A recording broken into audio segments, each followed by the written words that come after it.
Good morning. Pagi ini aku udah di atas motor on the way ke rumah teman aku.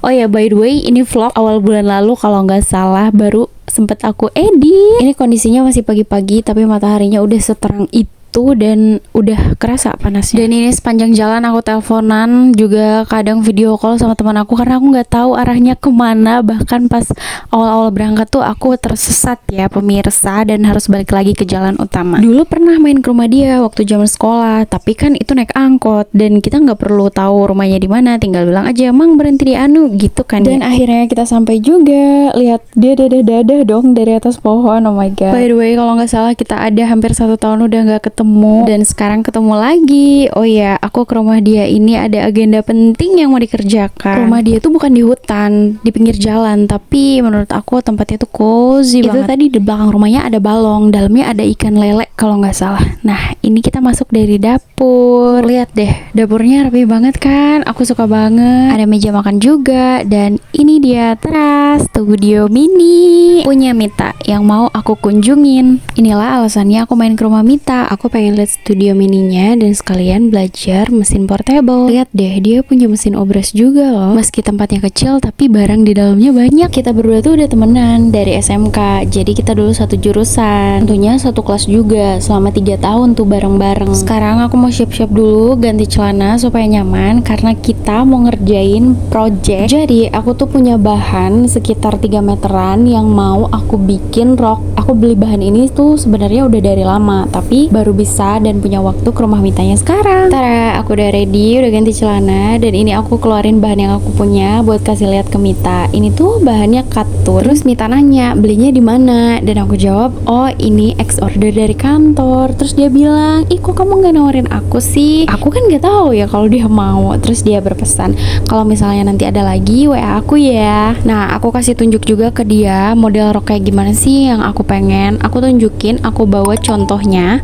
Cuman bentukannya aku nggak pengen kayak contoh yang aku kasih. Terus dia bilang, oh bisa kok, tapi paling nggak bisa jadi 2 rok, cuma bisa 1 aja. Ya udah deh, aku pikir juga ya udah nggak apa-apa deh. Yang penting misi aku ke rumah dia buat jahit rok itu tercapai. Terus pas kita masih discuss, tiba-tiba mamanya Mita dateng. Oh my god, udah lama nggak ketemu mamanya Mita. Terakhir ketemu tuh waktu kita bareng-bareng main ke rumah si Mita. Itu banyak kan teman satu kelas gitu, dan itu udah lebih dari 5 tahun yang lalu. Nah, ini kita lanjut buat ngukur panjang roknya. Aku nggak mau panjang-panjang banget karena biar nggak terlalu ribet gitu loh. Dan kita bikin polanya langsung di bahan, nggak pakai paper. Beda kalau waktu dulu pas masih sekolah, itu mana berani ya bikin pola langsung di bahan, yang ada takut si bahannya kehabisan karena polanya salah. Sebelum ngejahit, Mita nyuruh aku pakai celemek yang dia punya. Jujur li, ini aku bingung dan aku bilang sama dia, ini makainya dari mana gitu, karena dia nggak ada kancing atau resletingnya. Mita bilang dia terinspirasi dari model yang ada di Pinterest.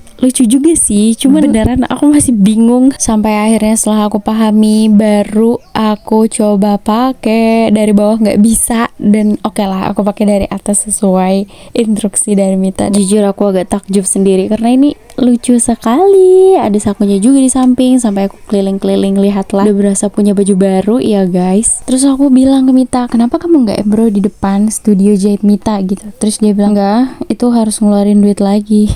Bener juga sih. Oke, sekarang aku udah duduk di depan mesin, dan ini pertama kalinya aku ngejahit pakai mesin portable. Ditutorin sama Mita. Pertama-tama aku diajarin dulu masukin benang ke dalam palet, dan wow, aku udah kayak newbie sekali ya. Oh ya, mau bilang makasih buat Mita yang udah sabar banget ngajarin aku, karena sekalian diajarin sekaligus sotoy saya ini juga banyak ya. Nah, itu barusan Mita nyuruh aku mindahin mesinnya ke depan supaya nggak terlalu jauh katanya. Nah, ini aku lagi diajarin buat masukkan alur benang ke dalam jarum mesinnya. Agak tricky sih, tapi kayaknya kalau udah sering pasti hafal. Sebetulnya mesin portable tuh lebih simpel daripada mesin otomatis yang biasa, tapi karena baru pertama kali, banyak hal-hal yang harus dipelajari juga. Lihat aja, aku buat belajar masukkan benang ke jarum tuh butuh waktu itu meski agak sulit, tapi aku overall happy karena aku bercita-cita ingin membeli mesin portable juga. Ini aku lagi diajarin masukin palet ke dalam skocinya, dan skoci di mesin portable itu juga beda ternyata sama mesin otomatis. Kalau di mesin otomatis dia tuh di bawah dan menyamping gitu kan. Nah kalau di mesin portable itu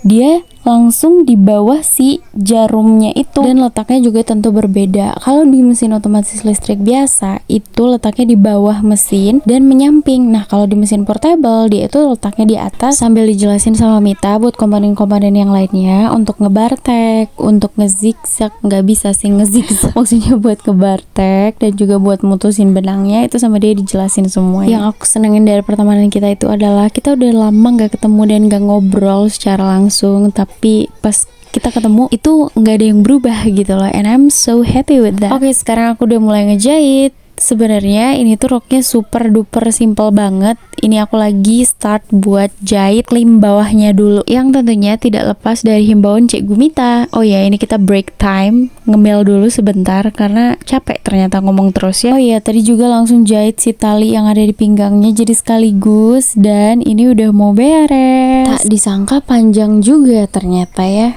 Maksud aku lebar juga ternyata rok ini. Lanjut, kita mau try on. Ini nebeng di kamar mamanya Mita. Ya ampun mama, punten ya. Terima kasih sudah memperbolehkan kami fitting di sini. Oh ya, ini aku agak sebel karena ban pinggangnya itu atau si talinya itu agak twisted gitu loh. Aku sebel karena harusnya tuh lurus gitu loh, bagus. Tapi yaudah deh, kata Mita itu bisa disetrika jadi aman. Dan ini dia pengen nyobain pertama, langsung aku pakein karena aku juga excited. Lihat dia excited hasil jahitan aku. Haha, meskipun ada twistednya, ngakak banget kita berdua. Lihat dia happy banget. Mohon maaf ini di kamera dia bukan tertekan ya, tapi emang raut wajahnya seperti itu. Aku ada marahin sedikit, kata aku, Mita agak ke tengah biar kelihatan kamera. Nah ini dia, aku juga ikut nyobain dong tentunya, dan aku suka banget sih, lucu. Oh my god, centil sekali, merasa seperti princess ya. Masih keliling-keliling juga ternyata, aku nggak nyadar loh itu. Meski ada bagian yang twisted, tapi overall very happy dan puas banget ini. Saking happynya jadi ikut makan dulu ya kan, sambil ditemenin ngobrol sama mamanya Mita. Coba tebak kita bahas apa? Yes, kamu benar. Kita bahas negara, tanah air, politik, semua kita bahas. Oh iya, aku baru ingat ternyata masak nasi goreng juga kemarin itu pas di sana ya. Jadi kita makan pop mie dan juga nasi goreng. Nah, habis makan ini tuh aku mau langsung siap-siap pulang karena aku masih ada janji lagi. Segitu aja vlog kali ini. Thank you for watching.